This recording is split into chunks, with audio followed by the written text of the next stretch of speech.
अंत की बात बता रहे हैं। वो बचपन में जब स्कूल में पढ़ते थे तो ऐसे बैठे हुए थे, तो सामने वाले की झोले में, वो धनी का लड़का था, 50 रुपए थे। तो किसी ने चुरा लिया और वो पीछे बैठे हुए थे। उसको भ्रम हुआ कि पास से पहले ऐसे पट्टी में बैठाला जाता था, नीचे जमीन में बिठाल करके, गांव के स्कूलों में। तो उसको लगा कि हमारी बैग से, झोले से इसने, तो उसने शिकायत की। टीचर ने सामने बुला खड़ा किया, तो उन्होंने एक बार कहा कि नहीं, हमने नहीं चुराया। और शुरू से उनको शिक्षा मिली थी उस समय घर परिवार से कि खूब नाम जप करना चाहे। तो एक मन में बैठा हुआ था उनके कि नाम जप ही, तो अंदर अंदर अंदर नाम जप कर रहे थे। तो गुरु जी से कहा, जो टीचर थे उनसे, कि मैंने नहीं चुराया। उस लड़के ने बहुत जोर के कहा, हमने देखा इसी ने चुराया है। तो अब छड़ी, वो दोबारा नहीं बोले मैंने नहीं चुराया, उनको मारा और जाके वो चुपचाप बैठ गए। वो जो गुरु टीचर थे उन्होंने डांटा उनको बहुत, इतना गंदा स्वभाव नहीं होना चाहिए, तुम अच्छे घर के लड़के हो, पैसे चुराने लगे अभी से। कुछ नहीं बोले। थोड़ी देर में दूसरी लाइन के लड़के ने, जिसने देखा था जो लड़का चुराया, तो उन्होंने कहा कि मास्टर साहब, इन्होंने नहीं चुराया, इसने चुराया, इसकी बैग में अभी रखे हुए हैं। जब देखा गया तो 50 रुपए।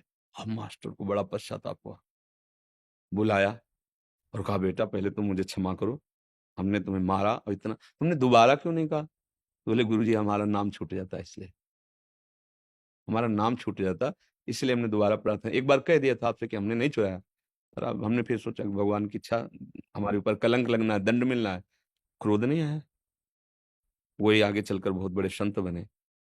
अगर हम नाम जप कर रहे हैं तो देखो पिटाई सहेली, देखो कह सकते थे कि मैंने नहीं चुराया, अगर चुराया तो हम बाहर तो नहीं गए, बैग देख लो, हमारे कपड़े देख लो, जहां, ऐसे कैसे मार सकते हो आप? जब हम कह रहे हैं कि तो समय जा रहा है ना, कुछ नहीं बोले। भगवान की इच्छा पिटना है। तब भगवान ने प्रेरणा करके सफाई दी, भगवान ने दी ना उस बच्चे को, मैं देखो ऐसा ऐसा, उन्होंने क्षमा मांगा सबके सामने कि नहीं बच्चा, मेरे को क्षमा कर दो, मेरे से गलती हो गई, मैं सही निर्णय नहीं कर पाया, बार बार, क्योंकि वो बिल्कुल निर्दोष। और जब ये बताया कि मैं नाम जप कर रहा था, तो जो हालत उनके टीचर की हुई, वो अरे कितना बड़ा अपराध बन गया, भगवान नाम जापक बालक को जो निर्दोष था मैंने मार दिया। अगर आप क्रोध नहीं करेंगे, नाम जप करेंगे, तो आपका जो आंतरिक और बाह्य प्रतिकूलता है, वो सब अपने आप शांत होने लगेंगे। लोगों को लगता है ना कि अगर इसे डांटेंगे नहीं, लड़ेंगे नहीं, झगड़ा नहीं करेंगे, ये बढ़ता चला जाएगा। नहीं नहीं, जब आप नहीं बोलोगे तो बड़ा बोलेगा, और वो बोलेगा तो उसे अच्छे से ठीक कर देगा। हम लोग थोड़ा अल्पज्ञ है ना, सबके मुखिया भगवान है, वो देख रहे हैं, वो अच्छे अच्छे को ठीक कर देते हैं। वो बस थोड़े दिन के बाद, हमारे मालिक के हिसाब में बड़े बड़े रजिस्टर है, तो थोड़ा समय लगता है। अब देखो ये ना, भारत सरकार में आप आज कोई काम करो तो आज थोड़ी फांसी में चढ़ा दिया जाओगे, मुकदमा चलेगा सालों, और फिर जाके कहीं। तो ऐसे ही अनंत ब्रह्मांडों की सरकार है प्रभु, हिसाब पक्का होगा, हिसाब में चूक नहीं होगी। पर जिस दिन तुम्हारा पेपर सामने पहुंचेगा, उस दिन, तब तक तुम्हें लगेगा हमने इतने पाप किए, बड़ी मौज मस्ती से जी रहे हैं, कौन क्या बिगाड़ लिया। नहीं नहीं नहीं, पूरा ब्याज सहित मिलेगा, ब्याज सहित। इसलिए क्रोध से कभी किसी को लाभ नहीं मिला है, ना दूसरों को ना अपने को।